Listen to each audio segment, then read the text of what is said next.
No Matyášku, tak nám to řekni všechno. Tygr.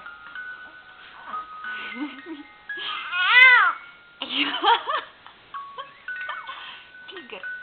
Řekni tygr. No a co ještě nám povíš? Tak nám to pověz úplně všechno, Matyáši.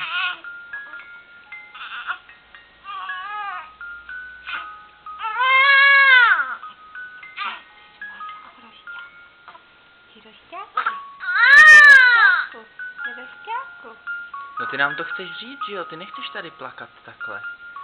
Teď táta tě takhle točí. Tak mu něco předveď.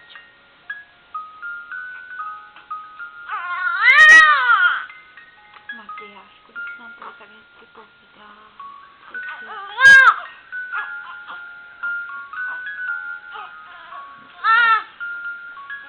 Kouká nějaký auto venku, že jo?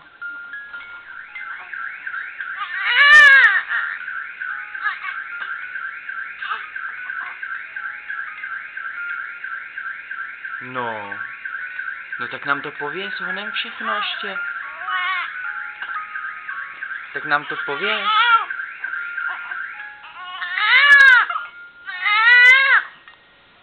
Ty bys chtěla si pochovat, že jo?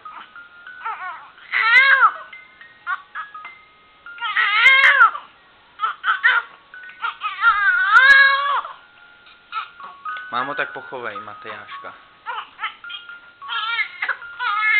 Teď už se mu to nelíbí.